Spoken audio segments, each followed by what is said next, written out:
we've all heard the horror stories come out of Pakistan and a few other places of the honor killings that go on. And we've one of the most recent ones. Again, it's tragic, but there's a light at the end of the tunnel. We have a victim who survived an honor killing. 18-year-old Saba Masood of Pakistan was shot twice by her uncle and father, thrown into a sack, and tossed in a canal. They left her, presumed her dead. She climbed out of the canal, made it to a gas station, where she was rushed to a hospital by some first responders there. So far she's alive. Don't have a lot of details about her health, but this again, we've heard of these honor killings. As a matter of fact, in 2013 alone, there were 869 cases of honor killings in Pakistan. Now, this particular example, her great crime that caused her to dishonor her family more than apparently murdering your daughter in cold blood was marrying someone that her family didn't want her to marry. I don't know if it was someone just beneath their station or someone of a different religion. I don't have a lot of details, but obviously the big story here is the fact that after she was abandoned and left for dead, she not only managed to live, but managed to bravely and heroically and self-preservedly crawl out of a canal and make it to safety. So Nick, as you my first chance to work with you here tonight, I want to go ahead and kick it to you first. So tell me, is this story more tragic or more inspiring? What's your take on this? I would say a bit of both in different ways. I would say it's more tragic in that, I guess, considering it followed the other one so closely. I mean, as you said, 869 happened in the last year, 2013, so that does equal out to about 2 a day. So, I mean, chances are while she was crawling out and we're covering the story, there was another honor killing that did succeed or something, if we're going by the same sort of numbering system. But nonetheless, the fact that it did happen, that we're hearing about it so recently after the other one, is a little bit depressing. But the fact that she survived and managed to get herself to safety and help is also very inspiring. And can I just say how crazy a concept it is that you as a parent and your brother will conspire to kill your own child because she married someone you don't approve of. Like, how... I can't even really fathom doing that. And I don't even have kids. That notion of, I'm going to kill my kid because I feel so wronged socially by something they did. I don't think it's unreasonable to assume that some of that may have trailed over into Pakistan. I can't really think of why else it would be such a dishonorable thing for her to marry someone she loves, except that it was supposedly a person who, being of a different caste or class of people, would have shamed the family. I can't picture it being anything else. Apparently, in these rural areas, these very conservative areas of Pakistan, marriages are still arranged. So if you have, like this woman, if you have the audacity to go and marry the person that you actually love, and still, instead of what your parents set up for you, that constitutes an honor killing, and to protect your honor. Now, for me, I think we can all agree that there is absolutely no fucking honor in doing this kind of thing, of killing your own fucking daughter just because she took matters into her own hands and said, you know what, I don't love the person that you're setting me up with. I love this other person, and I'm going to be with that person whether you fucking like it or not. I mean, and think about it.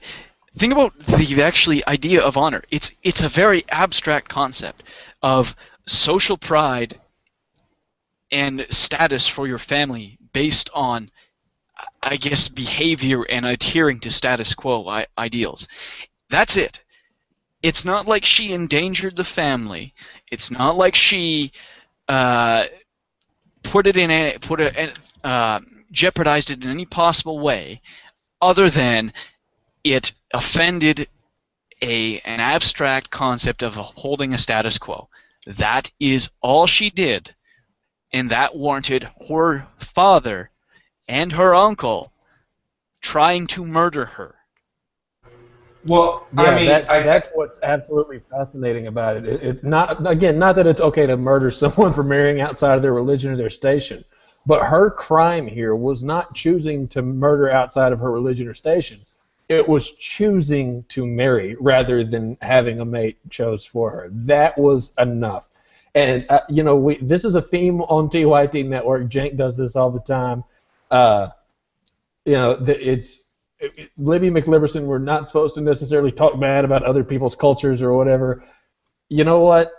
Whenever your culture sees murdering your daughter as the honorable choice over getting to decide who you marry, your culture is wrong, and it is okay to judge your culture. So, Sean, I want to kick it to you. I know you're trying to get in. Let me start with a question, and then you can get your point in, because I really want to hear your view on this this particular kind of consequence of this.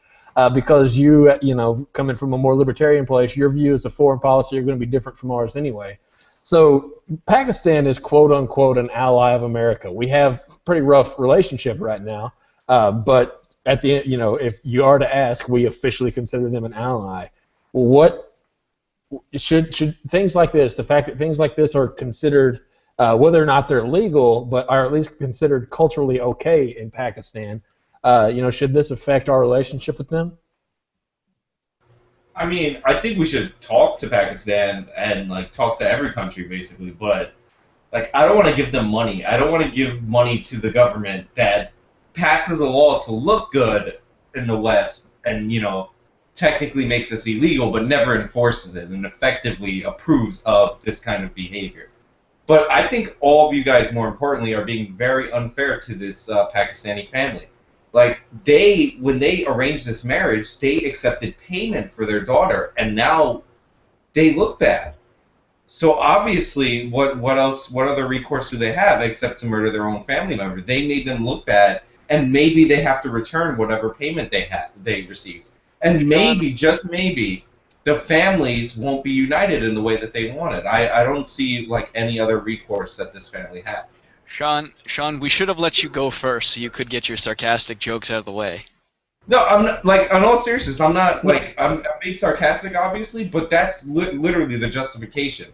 Like, your family, forget even your family, I can never see this doing this to another human being, but your own family is worth less than you, than what other people think about you, or worth less than you than the arrangement that you made to better yourself or your own family. Like that's horrible and disgusting. And if that's the way your culture works, then that aspect of your culture, as Jordan said, is terrible and it's wrong.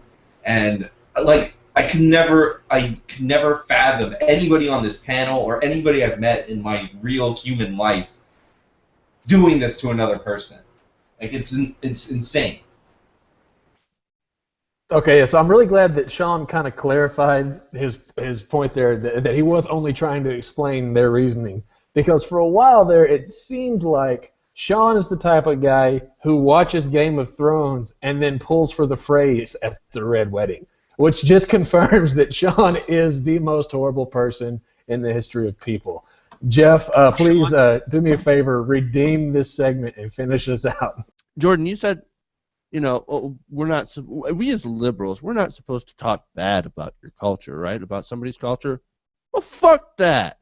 Fuck your culture. That's what I say. Any culture that actually approves of honor killings, for the audacity of someone who marries for love, which is supposed to be something super, super important, right? Which is something super important. No, that's worthy of a death penalty. That's worthy of you being murdered. And that's what this is. It's not an honor killing. It's a attempted fucking murder. You are trying to murder someone. It's fucked up, dude. I cannot abide by that kind of culture. That said, going to the question that you asked, you know, Sean, what can we do about it? Fuck, man. I don't know what you can do about this culture. You know? I don't know what you can do about it. And that's the most frustrating thing is, like, you see all this shit coming out of places like this. But, man, and it makes your blood boil. But you can't. But what can you do about it? I just want to make that's the most frustrating thing. I just want to make a side point, like, after saying, like, there's really nothing you can do about it except hope that they change over time, like, you want to try and convince them that this is unacceptable. But I just want to make a random point. You know how conservatives always talk about the sanctity of marriage? Like, this is what a marriage was everywhere in the world for, like, years ago. It was an arranged agreement to better the families, where the wife was essentially traded to the husband. So this is what the old definition of marriage was. Like, our new definition of marriage, marrying for love, is relatively new. So, like, just something to point out. I gotta jump in because I'm sure this will inevitably come up, that someone will say, well, we can't tell them that their culture's wrong for this.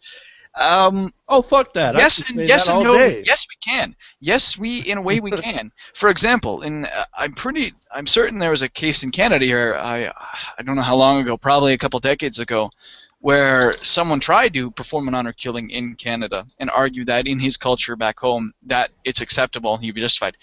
Yeah, no, in your culture back home. This is Canada. Culture. You would hear, if your culture violates our laws, you don't get to do that. It doesn't matter what your culture is. You are in Canada. You are in our country. You abide by our laws. End of story. And I think that should apply to internationally as well. Now, there's a hell of a lot of problems with it, but I do think honor killing should be internationally condemned and written in the UN Charter of basically crimes against humanity. That only in that context can you actually have a legal basis for one country to say, hey, you should really do something about this, beyond the simple moral argument. It adds a further reinforcement, and I recognize there's a lot of problems with that, rightly, and it's right to point out the fact that Pakistan's our ally is a huge problem with that, because they are probably not going to be too pleased about that, and other countries that are formally our allies are probably not going to be too happy about that, and even some Western countries might not be too happy about that. But nonetheless, there is a way of getting it in so that we can treat this as a legal matter. It's just actually giving a shit enough as an international community to do it.